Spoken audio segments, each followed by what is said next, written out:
Salam dan bahagia Bapak Ibu Guru hebat. Perkenalkan, pada kesempatan kali ini saya akan menyampaikan materi koneksi antar materi modul 1.3 visi guru penggerak. Perkenalkan, saya Francisca Nining Mariana, CGP Angkatan 10 Kabupaten Kota Waringin Barat dari SMK Negeri 3 Pangkalan Bun.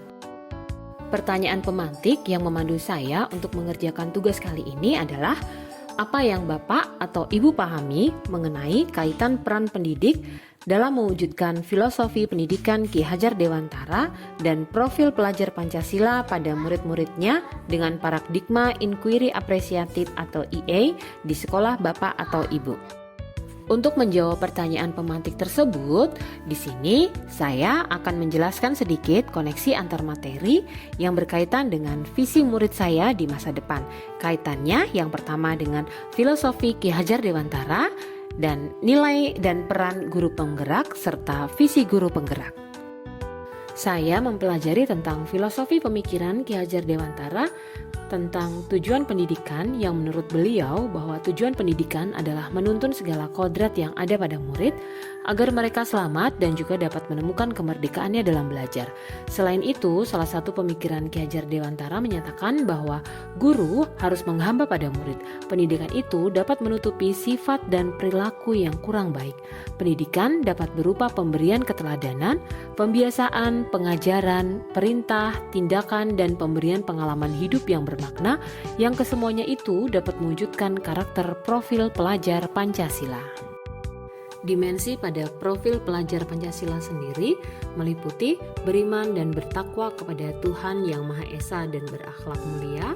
Yang kedua, berkebinekaan global. Yang ketiga, bergotong royong. Yang keempat, kreatif. Yang kelima, bernalar kritis. Dan yang keenam, mandiri. Profil pelajar Pancasila tersebut dapat terwujud jika seorang guru memiliki visi untuk menciptakan perubahan yang lebih baik di lingkungan sekolahnya, serta berpihak pada murid sebagai objek utama pendidikan. Agar dapat menciptakan visi yang berpihak pada murid, maka dapat menggunakan pendekatan inquiry apresiatif atau IA. IA sendiri adalah pendekatan manajemen perubahan yang berbasis pada kekuatan dan kolaboratif.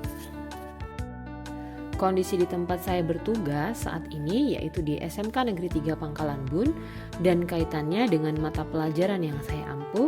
Sampai saat ini saya masih menemukan siswa yang belum lancar dalam operasi hitung matematika, walaupun sebenarnya mereka sudah berulang-ulang diajarkan bahkan sejak SD. Tentu situasi ini menghambat siswa dalam melanjutkan pembelajaran. Saya mempunyai keyakinan bahwa setiap siswa mempunyai kekuatan positif yang ada di dalam dirinya. Kekuatan yang ada pada siswa menurut saya yang ada di SMK Negeri 3 Pangkalan Bun, yang pertama, siswa memiliki kesempatan untuk belajar dan memperoleh pengetahuan seluas-luasnya.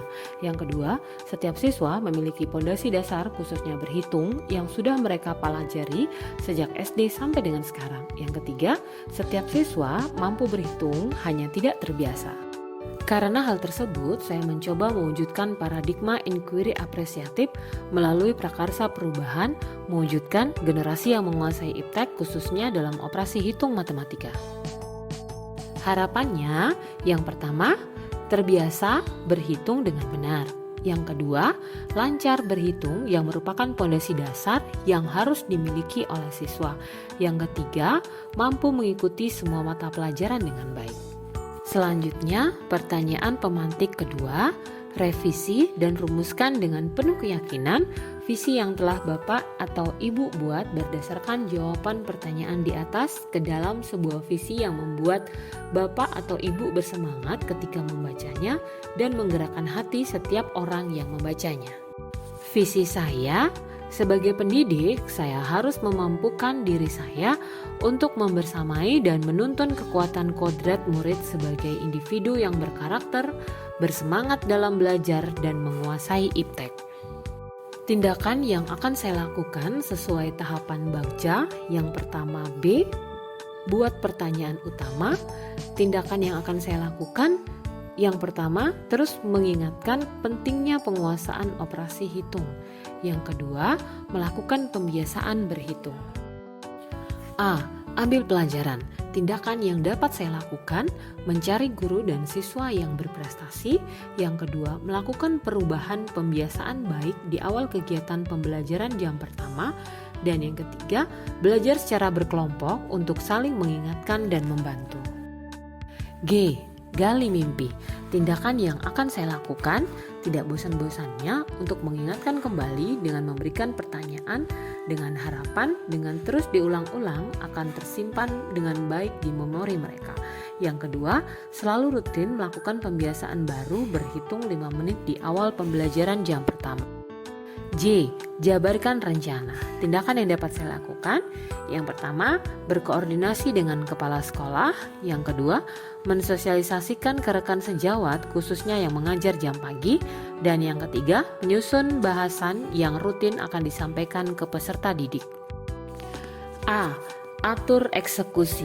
Tindakan yang dapat saya lakukan, yang pertama, mengajak rekan guru untuk berkolaborasi dalam program ini. Yang kedua, membuat jadwal pelaksanaan program. Yang ketiga, membuat kriteria keberhasilan tahap demi tahap. Dan yang keempat, melakukan refleksi terhadap kegiatan yang dilakukan. Demikian yang dapat saya sampaikan pada koneksi antar materi modul 1.3 visi guru penggerak. Salam dan bahagia Bapak Ibu guru hebat. Terima kasih.